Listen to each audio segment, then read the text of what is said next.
tarde para todos, que a paz de Deus envolva a todos, hoje, agora e sempre. Boa tarde. Boa tarde, doutora Cristina. Boa tarde. Como todos estão? Bem. Estou viva. Cansada, mas se vai. Mas estamos cá, estamos aqui. Com o Covid, estou com a minha... E eu acho, perdi. Eu não sabia que você estava com Covid, Vicky. Eu tô. Você não falou aquela hora no áudio para mim? Eu acho que eu falei, não sei. Não. Ontem. Não. Algum vídeo velho? Não, Domingo? Não. Eu fui reler o seu escutar e o que eu entendi que você estava. Você não falou, não. Ah, é porque eu estava mesmo muito mal, então. Mas hoje eu estou bem. Vamos iniciar. Vamos. Então, hoje a gente estuda o plexo do laringe. E lá no início fala um pouco sobre as contaminações das amígdalas que causam amidalite. Se alguém tem alguma pergunta, por favor. Eu sim. Pode fazer. Doutora Cristina, quando uma criança, já desde pequenininha, tem essa amidalita, e essa infecção na garganta, sempre, vai com isso até a idade de mais ou menos 11 anos, 12. Pode ser um karma da vida passada, pode ser um...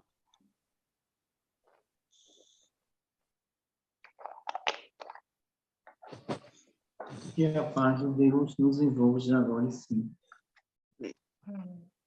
Todos os problemas que consideramos crônicos têm uma relação enorme com o processo kármico de vidas passadas.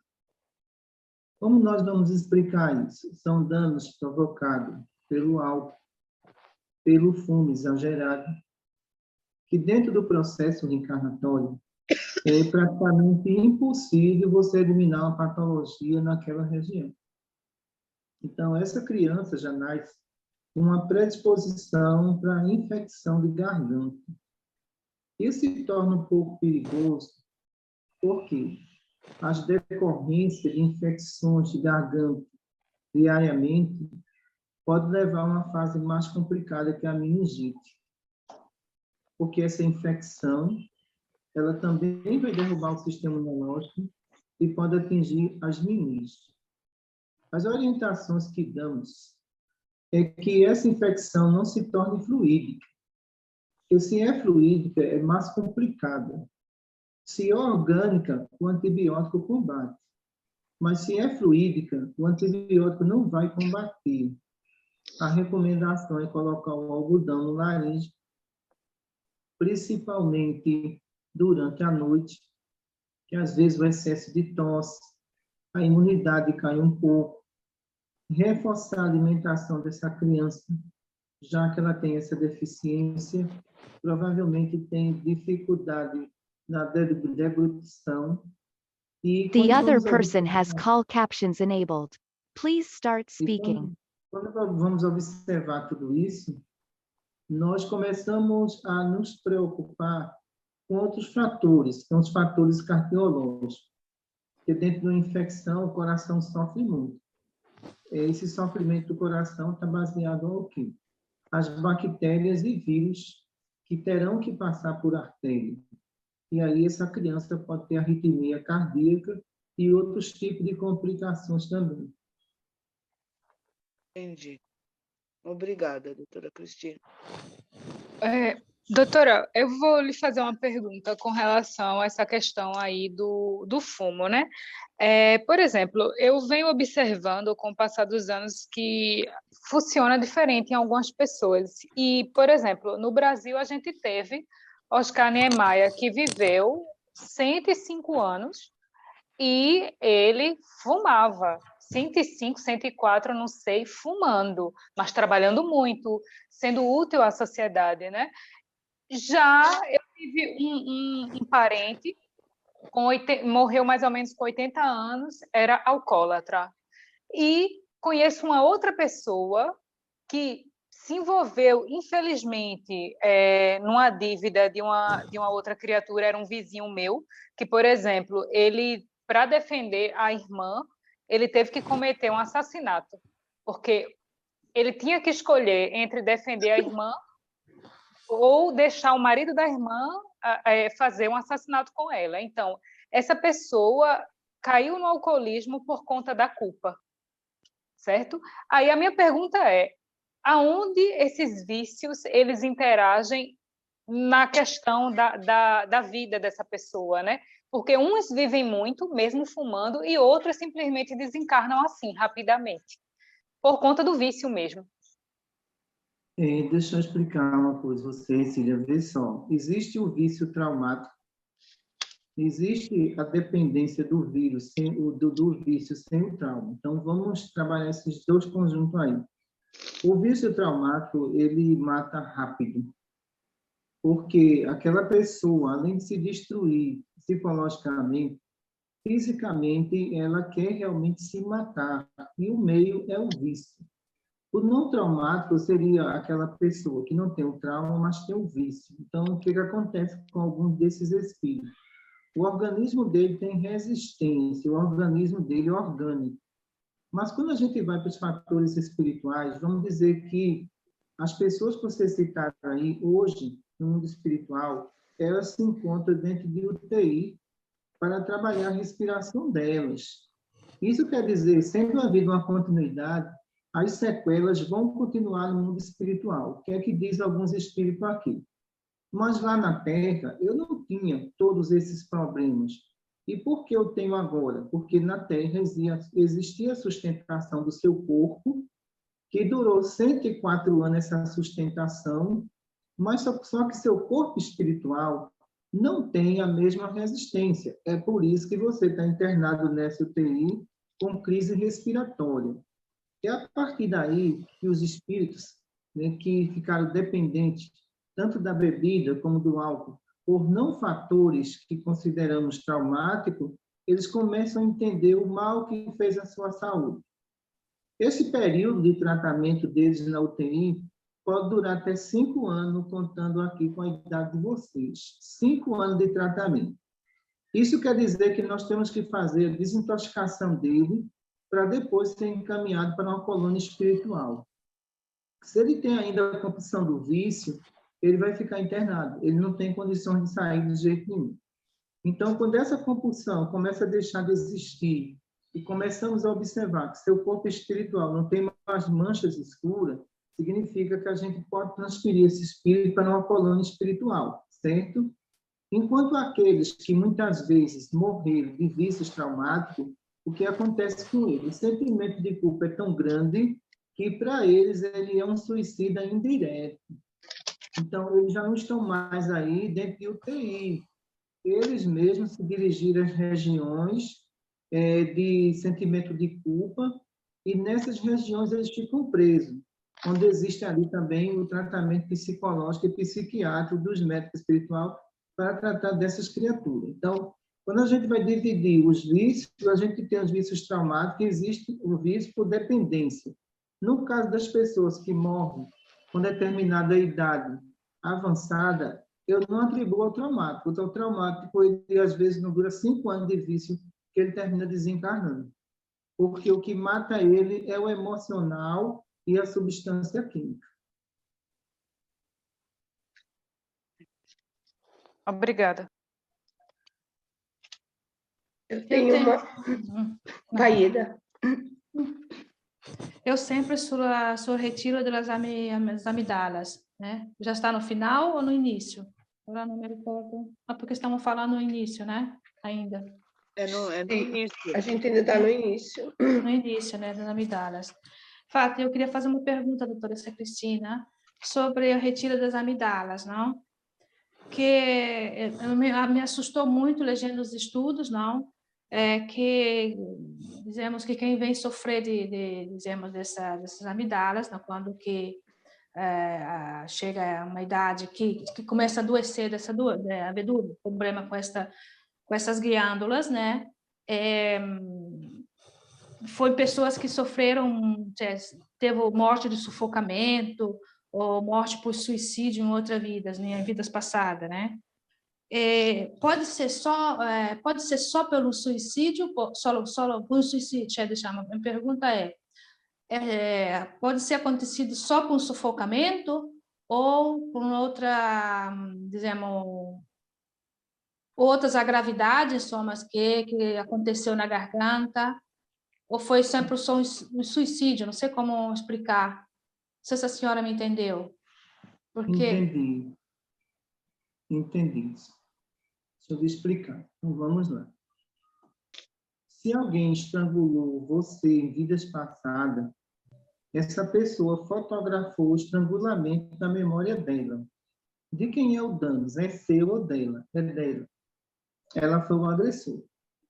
Ela cometeu um homicídio. Você não vem com essa projeção de memória. Dentro do processo reencarnatório, preparo psicológico, nas colônias espirituais, você supera isso.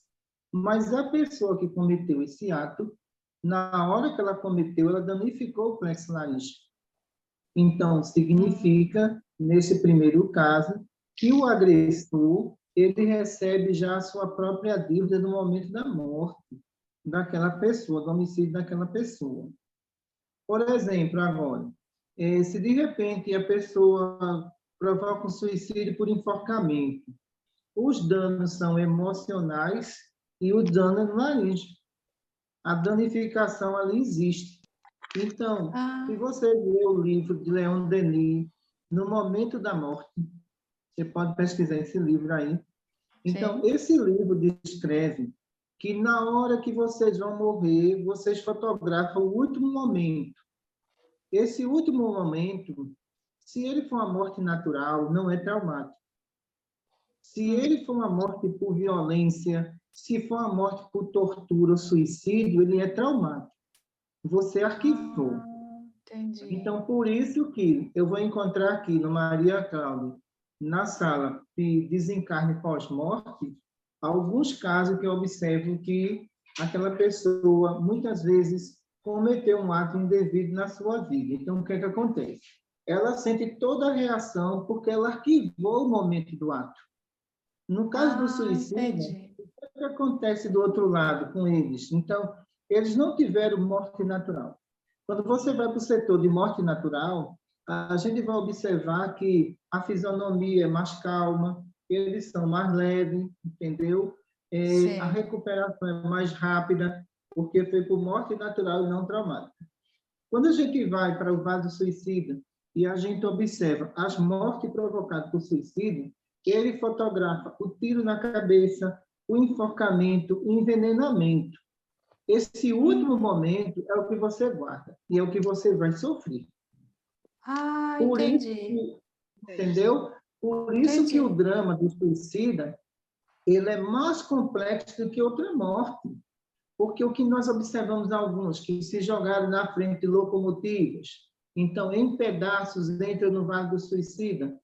Antes do trem bater, ele já arquivou o trem, já arquivou a morte e arquivou todas as partes perdidas. Então, você vai encontrar entidades no Vale dos Suicidas em pedaços. É a projeção da morte que ele teve no exato momento, está entendendo? Então, se esse momento da morte você fez uma prece, você pediu assistência a Deus na morte natural, o que que acontece? Essa projeção da prece continua após a morte. Então, não é traumático. Então, o espírito fica calmo, tranquilo, leve, sem nenhuma sequela. Enquanto que o outro, diferenciado, o que que acontece? Ele tomou o veneno para se matar. Então, quando ele pegou o copo, a memória arquivou. Arquivou o copo, a substância. Arquivou o gosto e arquivou a morte. Essa sequência continua no mundo espiritual. Está entendendo? Entendi. Mamma mia, aprendi perfeitamente. Espiritual. Então, quando ele cai desencarnado, deixa de existir a vida física, mas a memória fotografou os últimos instantes. Foi arquivado, ok. Ô, doutora, é por isso Muito que os obrigada. bebês... Muito obrigada. Pois não, Entendi Cília? perfeitamente. É por isso que tem alguns bebês que já nascem, por exemplo, com uma manchinha na pele, ou um braço roxo, ou uma perna roxa, ou de repente aquele cordão no pescocinho. É por causa disso? É porque é por causa que fotografou? Eu li em algum lugar, alguma coisa assim, não foi de vocês, não, mas no passado, que dizia que esses bebês que nasciam assim era porque ele guarda como se fosse uma tatuagem da morte, né? Alguma coisa assim. Aí ele leva essa sequela com ele, até mesmo na barriga da mãe. Isso é verdade ou não? Vamos lá, para a gente saber dividir as coisas. As manchas, uma formação congênita, está relacionado, sim, a vidas passadas. Então, vamos dizer que uma pessoa tatuou todo o seu corpo. Você não só está tatuando o corpo, você está tatuando o corpo fluídico, espiritual. Então, o que acontece? Enquanto você está aqui na Terra, ótimo, né? Você está aqui na Terra, a gente trata tudinho, você leva para uma colônia, e aquelas tatuagens na colônia não existem mais porque a condição de energia é positiva, mas um dia você não vai nascer, você não vai voltar ao mesmo palco que a Terra. Então, quando lá acontece a fecundação, tudo aquilo que você praticou em termos de doença moral e física vai desabrochar no corpo. No caso da criança que está laçada com cordão umbilical, isso não tem relação com suicídio, não. Isso tem relação com a posição que a mãe dorme. Então, às vezes, ela dorme numa posição só. E nessa posição, esse cordão vai entrelaçar o pescoçozinho e o laríngeo da criança, e o que vai ocorrer? Essa dificuldade. O que é que a gente faz aqui? A gente faz um tratamento para deslaçar essa criança. Já existe esse tratamento aqui. E a orientação que a gente passa às mães, olha, toda noite durma numa posição, porque aí não laça a criança.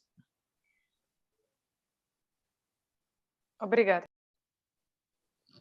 Sempre no início da nossa apostila,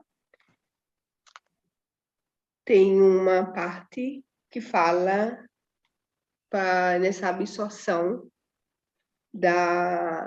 com as mãos para verificar a contaminação eletromagnética e que a mão do médium fica dormente. Nesse caso, doutora Cristina, é um médium qualquer médium, um passista, ou tem que estar com o médico espiritual para sentir essa dormência na mão e para fazer essa absorção, para detectar se tem o eletromagnetismo.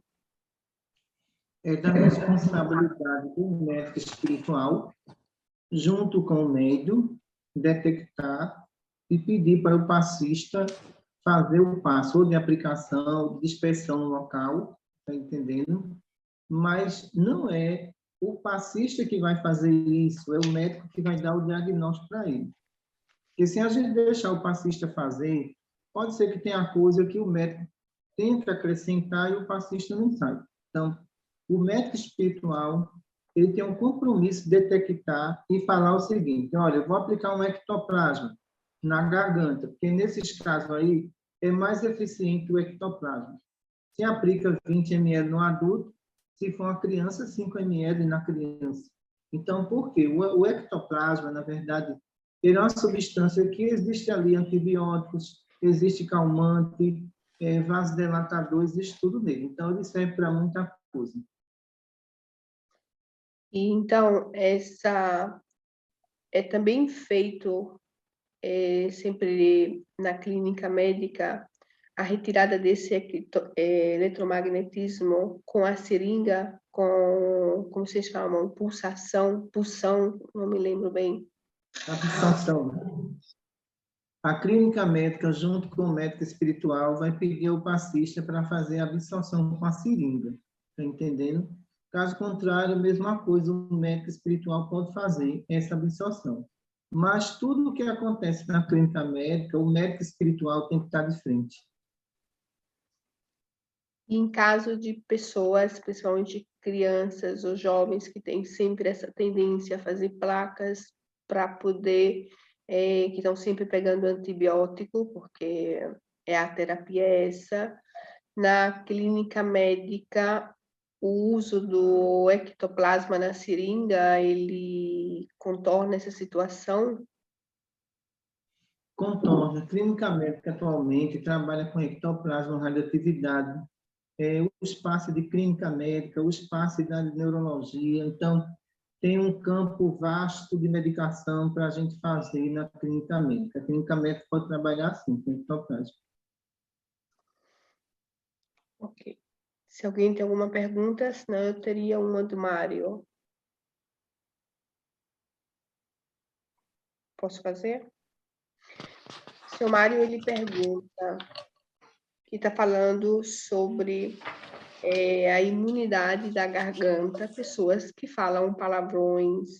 E quando fala essa palavrões, o que significa? Palavrão no senso, uma expressão de ofensa a Deus e aos santos, ou uma expressão vulgar do vocabulário da pessoa? Olha, veja só, o que é que nós verificamos aqui em alguns pacientes. Uma expressão vulgar, ela não pertence a uma condição vibratória positiva. Ela pertence a uma condição vibratória negativa. Quando alguém começa a blasfemar contra Deus, é uma sintonia negativa, não é uma sintonia positiva. Então, o que acontece? O laríngeo, ele tem uma alta sensibilidade. Ele é o veículo de comunicação para a paz ou para a guerra, para a consolação ou para a discórdia. Isso é o laríngeo. Então, se esse laríngeo é tomado por eletromagnetismo degenerativo, você vai ter um câncer de tireoide, você vai ter um câncer de garganta. Então, isso está associado ao quê? A 2 fatores. Aos fatores de vidas passadas ou da existência atual, a predisposição que esses espíritos adquirem. Observamos também algumas pessoas que passou por fases depressivas muito longas desenvolverem câncer de laringe. Por quê? A retração emocional que causou no plexo. Então, essa retração emocional acumulou uma grande quantidade de eletromagnetismo que se tornou degenerativo. Por quê? Quem está angustiado, triste, desesperado, a descarga é onde? No laringe. Então, eu, às vezes, aviso aos meus pacientes depressivos, saia dessa condição. Porque se isso descer para a mama, vai ser câncer de mama.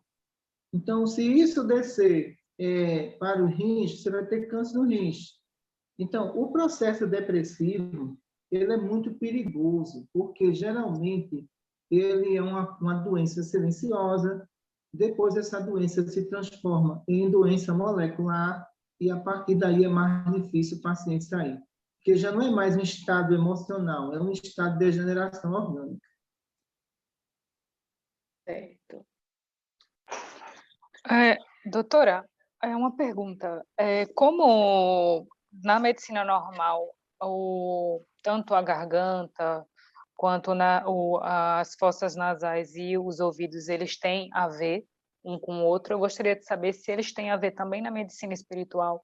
Aconteceu um fato interessante. Na minha família, eu tinha uma tia rezadeira no Nordeste. Na verdade, na minha tia, não digo minha tia porque eu não a conheci, era antiga. Ela passou uma oração para meu pai, porque eu acho que ela não tinha filhos. E meu pai passou para a gente.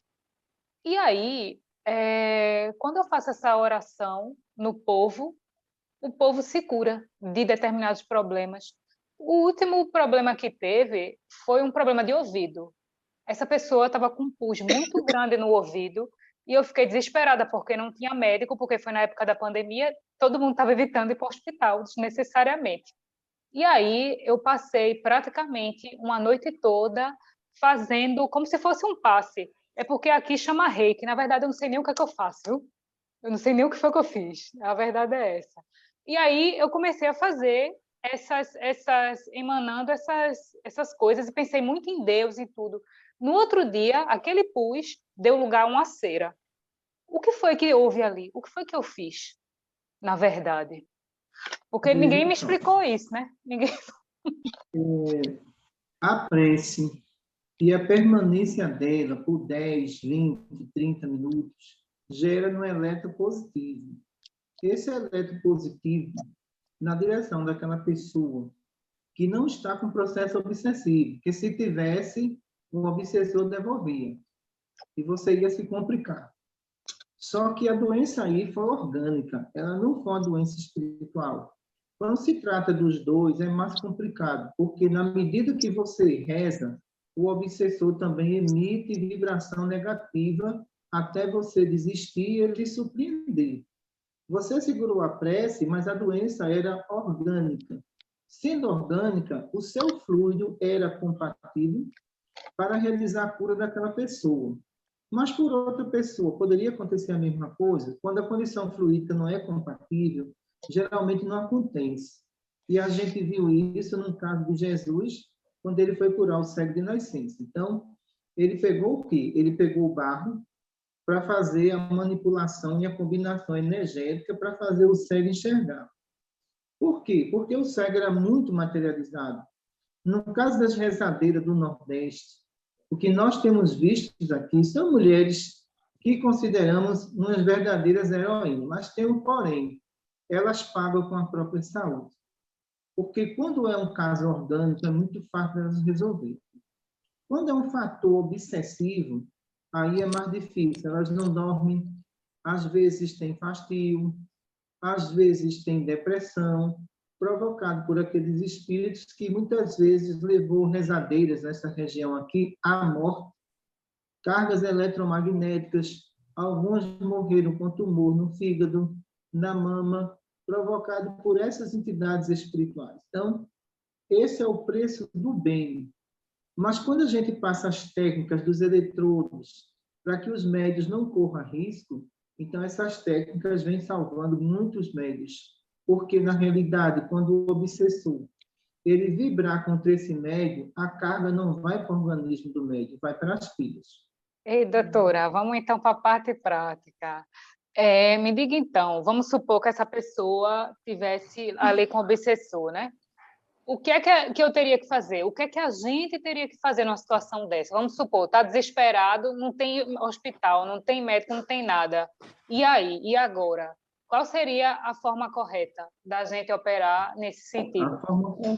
A forma correta de vocês seria chamar o anjo de guarda dessa pessoa, o anjo de guarda do obsessor, para que os dois ali juntassem as suas energias positivas, tirasse ele daquele local, para que a doença ficasse orgânica, e não orgânica espiritual, entendeu? Mas quando isso não acontece, é muito complicado, ele se vira contra vocês. Foi o que eu disse aqui em estudos anteriores, que eu digo aqui, muita mãe chega aqui porque o filho bebe, aí quer tirar uma consulta para o filho. Eu mostro os riscos. E depois, com 15 dias, eu vejo elas todas machucadas. O que foi isso? Eu levei um empurrão da entidade que persegue meu filho. Eu avisei. Então, olha, esses espíritos que foram prejudicados, eles não querem saber que você é mãe, que você é irmã ou filha. Eles partem realmente para o ataque. Então, o procedimento correto é chamar o anjo de guarda do perseguidor e chamar o anjo de guarda da pessoa. Ok, mas como é que a gente identifica que não é uma doença orgânica, mas é uma doença por obsessão? E como a gente, médium, pode estar se protegendo quando a gente vai ajudar uma pessoa dessa para que não aconteça a mesma coisa que acontece com essas rezadeiras aí? Olha, o que vocês têm que fazer é um conselho que eu dou. Primeiro, tem que procurar um mentor espiritual. Esse mentor vai perguntar se essa pessoa está fazendo uso de antibiótico. O antibiótico não está reagindo, então significa que é espiritual e orgânico, porque o antibiótico está sendo anulado pela entidade espiritual. Então, o procedimento correto é esse. O ideal seria fazer isso dentro do hospital. Então, caso vocês não consigam resolver, transfere para cá que a gente faz. Mas não tome à frente, porque é muito perigoso essa situação. Doutora Ok, Cristina, doutora. posso? Sobre o plexo laríngeo. Se alguém tem alguma pergunta, eu faço a minha depois. Não, eu não tenho mais pergunta.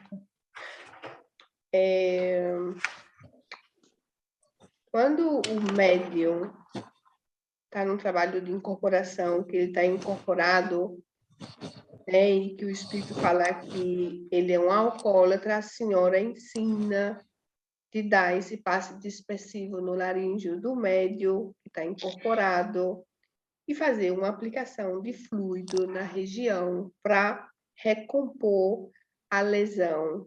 E a minha pergunta é, ok, isso acontece, ele está no mundo espiritual. Quando chega o momento de reencarnar, já foi feita essa terapia e não tem mais a lesão. E então ele fumou, ele estragou a pele dele, mas aí ele se recuperou. E quando ele nasce, então ele não paga o que ele fez? Deixa eu explicar a vocês como é que acontece. Então, vamos dizer que você desencarnou e continua aqui dentro desse hospital, certo? Então, o que é que acontece? Todos os tratamentos são feitos. As lesões que desaparecem, dona Rita, são as superficiais. As profundas você vai trazendo. Então, muitas vezes, os espíritos perguntam aqui, ô doutora, olha, eu sei do que eu fiz, fumei bastante, me droguei, eu estou bem. Essa tal da reencarnação, como é? Eu vou nascer com problema, eu não engano ninguém se vai nascer com problema. Eu vou lhe explicar por quê, veja só. A gente tratou das lesões superficiais. As profundas, quem vai tratar é a reencarnação no novo corpo. Ninguém vai lhe enganar aqui, não. Então, você está bem, você está ótimo, você vai para uma colônia, você não vai tossir, você não vai ficar sufocado, você não vai precisar de oxigênio nem nada.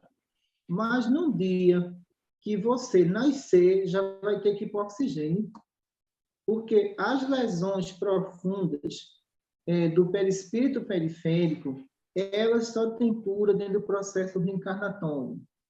Quando a gente vê aqui no caso do suicida, a mesma coisa a gente explica a eles, né? Quando sai do vale do suicida, vem para aqui, para as enfermarias, fazer tratamento de reparações perispirituais, e a gente diz, olha, tudo bem, você está ótimo, saiu do vale do suicida, a sua morte espiritual aconteceu. A morte espiritual que a gente chama é o momento da morte em que o espírito que está no vale do suicida, ele se sente morto realmente, porque ali ninguém está morto. Todo mundo está ligado ao princípio vital. E quando esse princípio esgota, é que ele se sente morto e mais leve. Então, eles são trazidos para cá. Quando eles são trazidos para cá, então, depois de alguns meses, está todo mundo bem. Então, vem a pergunta, olha, estou bem, estou ótimo, vou para uma colônia, certo? Mas quando eu nascer, vai ter danos gástricos gravíssimos. Você pode ter refluxo pelo resto da vida. Mas por quê? Você cometeu suicídio por envenenamento. Você tomou ácido.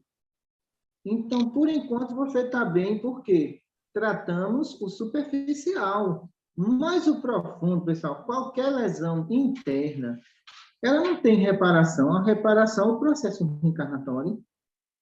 Então, é diferente de você viver a vida inteira, esgotou seu princípio vital, morreu de morte natural, sem nenhum problema. Você não tem lesão nenhuma, você não foi uma pessoa viciada, enquanto os outros, às vezes, temem a reencarnação. E, às vezes, a pergunta vem, isso vai demorar muito? Como é isso? Que eles não entendem. Como é isso? Me diga uma coisa, olha, vão me avisar quando eu for reencarnar? Vão me avisar. Agora, vão lhe avisar também que você vai nascer doente. Certo, obrigada. Passo a palavra. Regina, alguma pergunta? Márcia? Não.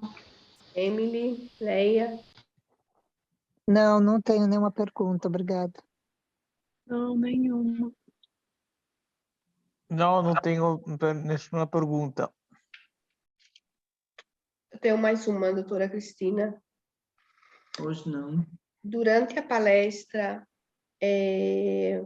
com o teu instrumento, o médio sonambúlico, tudo aquilo nesse momento agora que a gente está estudando durante as aulas, a senhora já explicou que vem do Espírito, vem de vocês.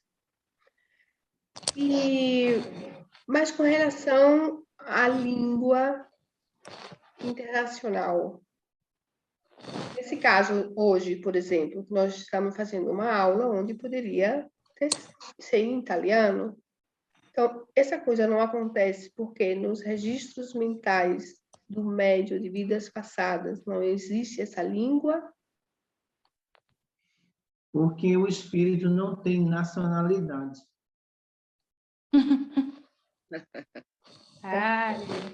Resposta. Não temos nacionalidade. Então, o que é que acontece conosco? Então, às vezes, houve uma comunicação aqui, psicografada por eles, através de um médico alemão.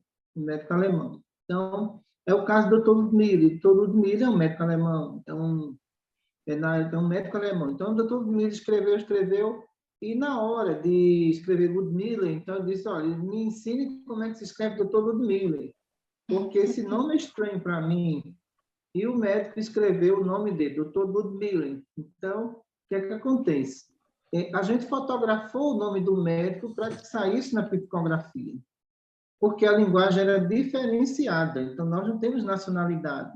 Então, o Dr. Ludmilla chegou aqui falando alemão? Não. A linguagem nossa é do pensamento. A minha linguagem não é essa, o meu mundo não falava português. Era uma linguagem muito resumida, entendeu? Resumida que a gente diz assim, a gente não escrevia um grande texto para todo mundo entender. Eu acho que com 4 linhas era uma redação do outro lado, né, onde eu estava.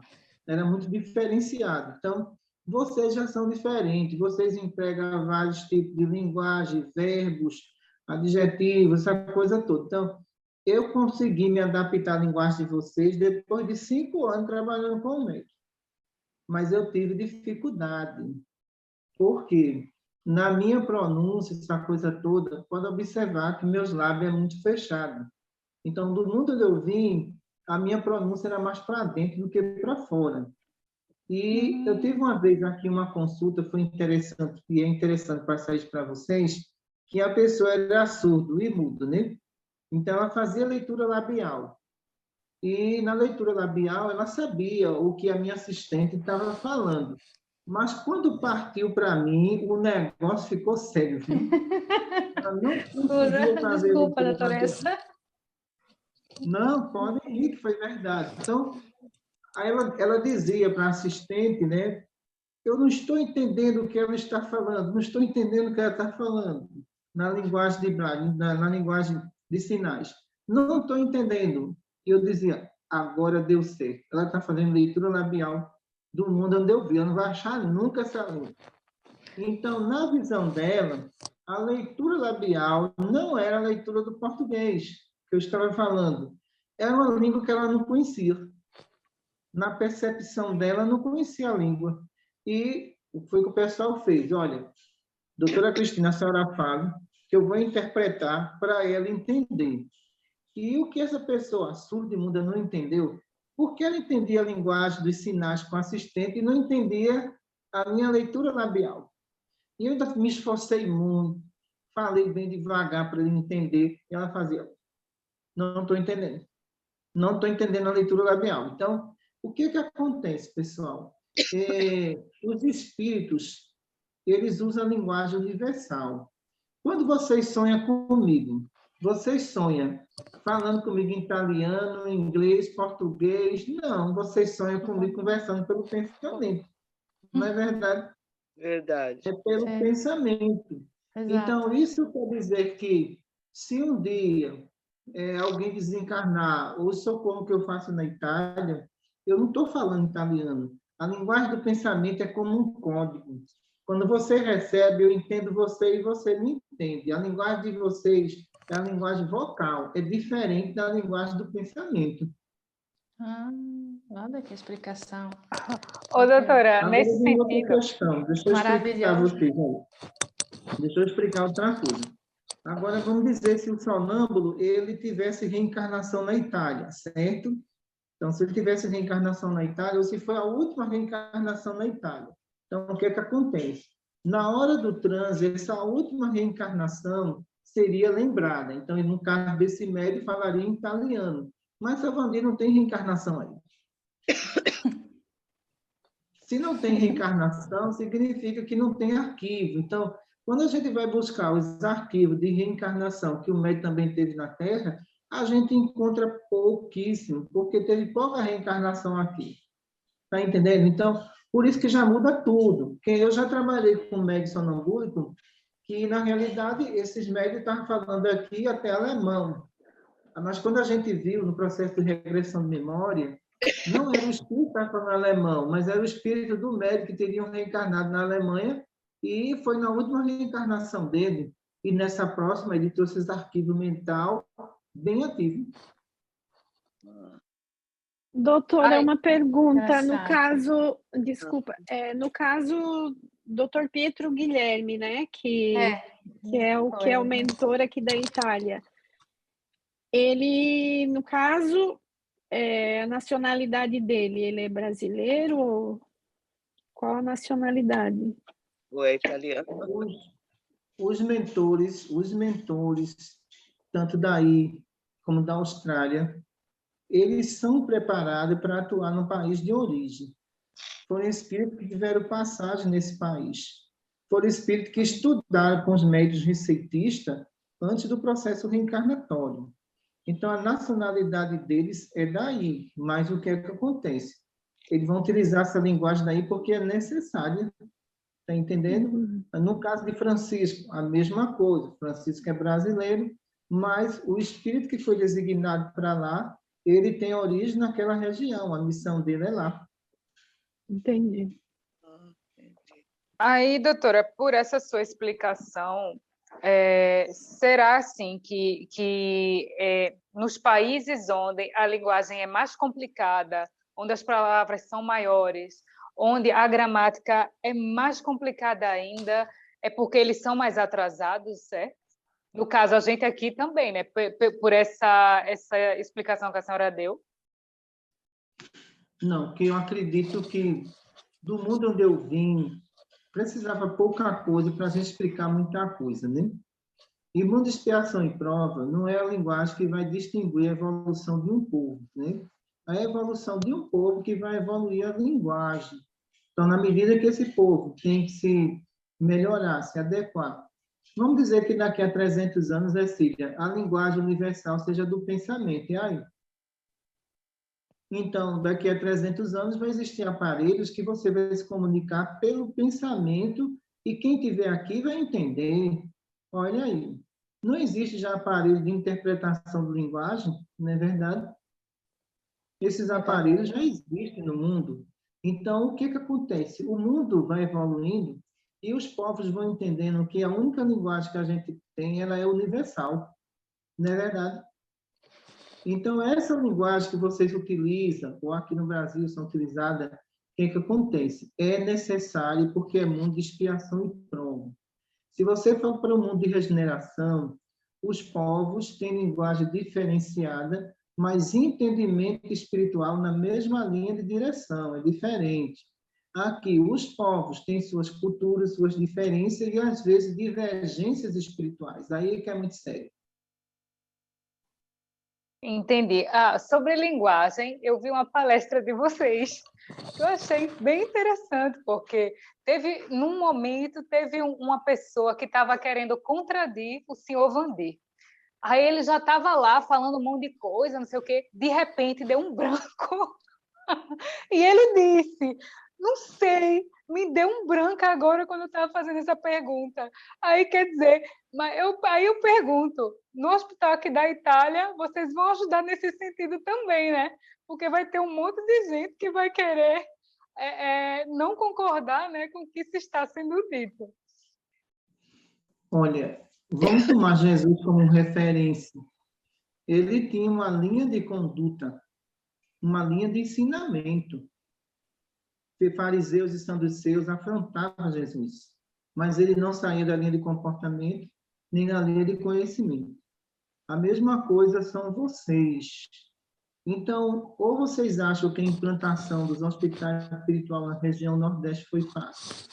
Não foi fácil, pessoal. Vocês sabem onde nós adquirimos, assim, maior fé foi nas pessoas mais simples. As pessoas mais simples, as pessoas mais sofridas, foi que aceitaram o conhecimento da doutrina espírita. Aí, veja só, esse foi o primeiro escalão, né? Depois vieram o segundo escalão, depois de 20 anos, os intelectuais. Então, quando vieram os intelectuais, alguns vieram desafiar. E, de repente, foram surpreendidos pela prática, não foi pela teoria, e se afastaram. Depois vieram o terceiro escalão, a dos intelectuais simples, que começaram a aceitar, a divulgar e trazer para aqui uma quantidade enorme de méritos materiais que hoje eu tenho aqui. O que acontece? Quando a gente vai plantar uma planta, a gente começa pela semente, pessoal. Depois a gente vai cobrir com a terrazinha, jogar um pouquinho d'água, de adubo, tudo feito na maior paciência, Cecília, tá certo? Exato. Certo.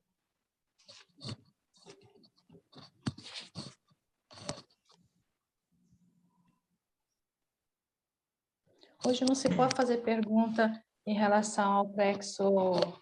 Desculpa, eu estava falando. Da grânula, do timo. Eu ia fazer uma pergunta ainda sempre dessa daqui, com a síndrome do pânico. Se é possível, Rita. Laringe, basta. Sim. Se o médium, ou seja, a pessoa, ela tem esse ataque de pânico só à noite. De dia não, mas só vem à noite e sente aquela sensação de medo, aquela sensação que tem que, tipo, abrir a janela, dar aquele medo imenso. Isso quer dizer que o obsessor só vem atacar à noite? Só vem...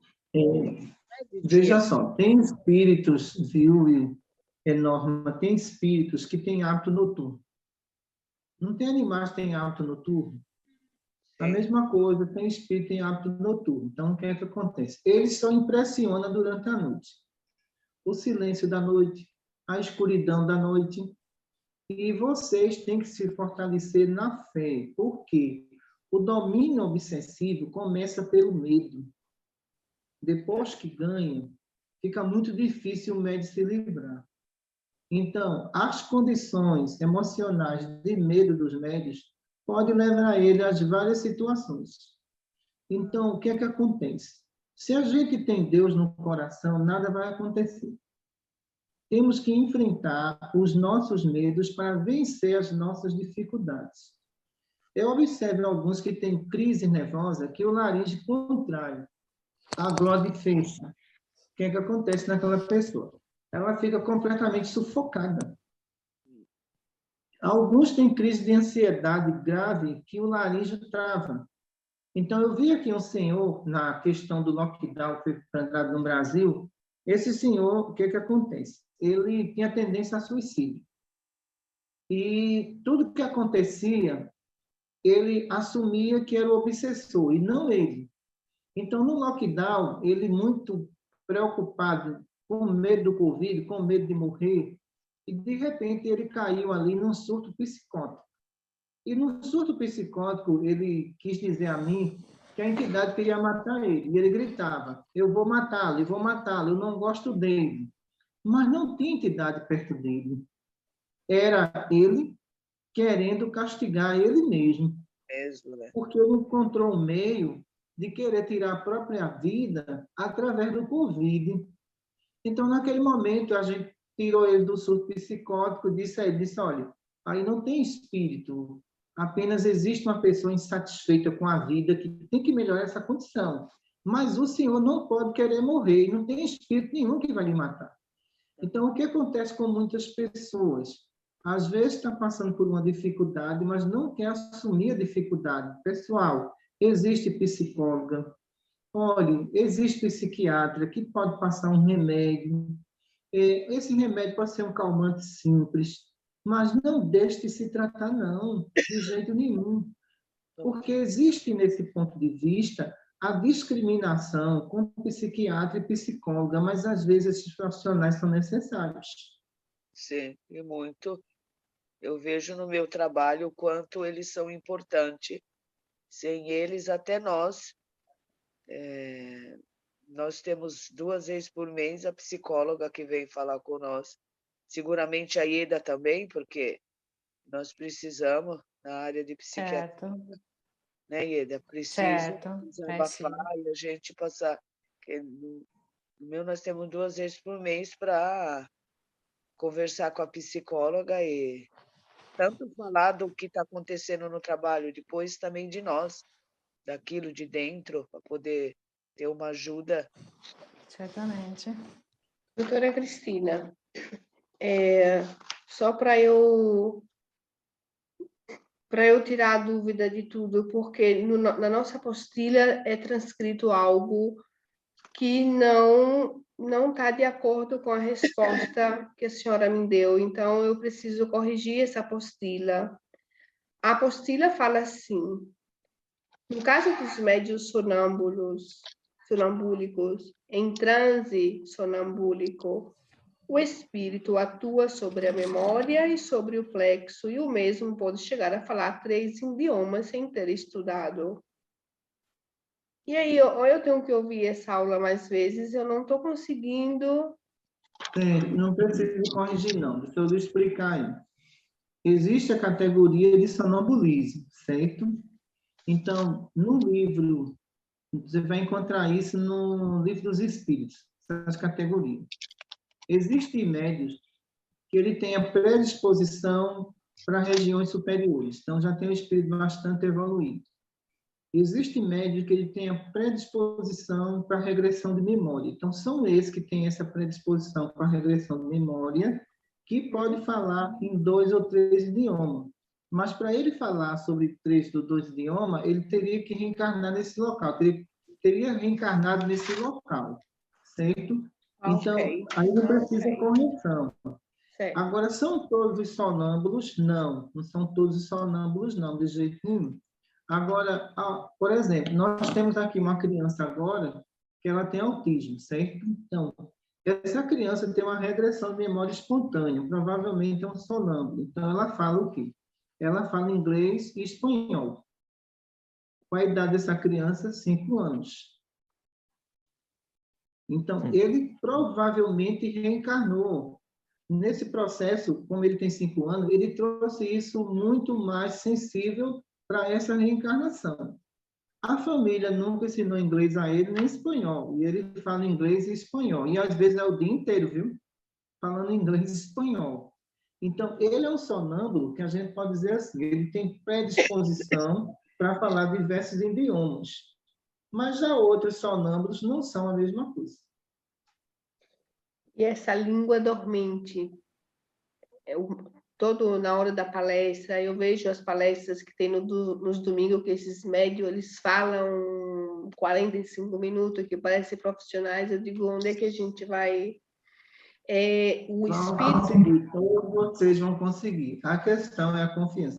O que existe ali, o que vai existir aí em vocês todos, quando for dirigir um trabalho, essa coisa toda. A garganta ectoplasmática. O que é a garganta ectoplasmática? É a presença do espírito que vai dar inspiração ao médium que está no seu campo magnético. Você estudou o assunto. O espírito vai disparar o gatilho. Que gatilho é esse? É o ectoplasma. Então, quando ele dispara o gatilho, o que é que acontece? Você começa a falar sem parar. Então, na medida que ele vai alimentando aqui o laríngeo, ele vai alimentando também a memória do assunto que você estudou. E você vai falando até terminar o horário. O que Jesus falava na época, né, quando as pessoas falavam em línguas estranhas, eu estou falando em línguas estranhas, também tem a ver com laríngeo. Na verdade, eram sonâmbulos que falavam outros idiomas que eles não conheciam. Agora, não se tratava da linguagem dos anjos, do Divino Espírito Santo, nada disso. Do que se tratava as línguas estranhas? Do próprio sonâmbulo, que a língua ficava dormente, emboloada, e ninguém entendia o que ele falava. Então, por que acontecia isso? Isso era provocado por algumas entidades muito materializadas e não evoluídas. Já ouviram falar na Bíblia se Jesus falou em língua estranha? Nenhuma vez. Aramaico e hebraico. Falava esses dois idiomas. Mas ele não falava em línguas estranhas, entendeu? Agora, os outros médios que não tinham a capacidade de entender o que aquele espírito estava enviando, a língua adormecia, falava emboloado e diziam que eram línguas estranhas, pessoal. Um espírito superior, ele não vai usar a língua estranha, ele vai usar uma língua clara e objetiva para trazer os conhecimentos de Deus. A minha última, e depois eu acabei, quando fala do conteúdo que aquele espírito quer que seja transmitido durante a palestra, que ele deixa nos arquivos mentais do médium, e esse médium, nesse momento que está vindo, para ele não ter uma influência nesse arquivo mental, achando que é uma coisa que ele estudou, ele consegue, o espírito, como é que pode acontecer? Eu fico me perguntando, que venha toda essa matéria, o conteúdo, e como é que esse médium ele pode ter certeza que não é dele? No domingo nós tivemos dificuldade aqui porque teve um curto aqui e a gente não pôde passar ao vivo, nem a palestra para vocês aí. Mas se você pegar a aula do Dr. Ricardo Menezes do domingo, aquela aula ali 100% foi ele que deu, não tem interferência nenhuma. O que é que acontece? O que é que a gente pede ao médium aqui? Olha, se distancie o mais distante possível, deixa o resto conosco. Porque na medida em que você se distancia, morre a sua memória e nasce a nossa. O que é a nossa memória? São conhecimentos novos, são exemplos que trazemos do mundo espiritual, são história contada ali naquele momento, com início, meio, fim. Isso tudo a gente só consegue por quê? Porque o médium ele se ausenta do local da palestra.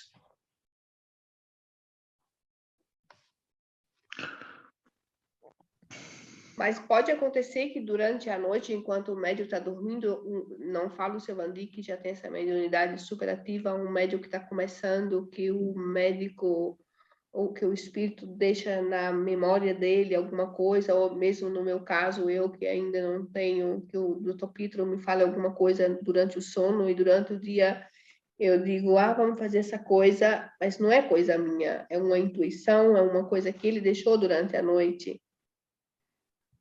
Os médicos espirituais não param 24 horas por dia.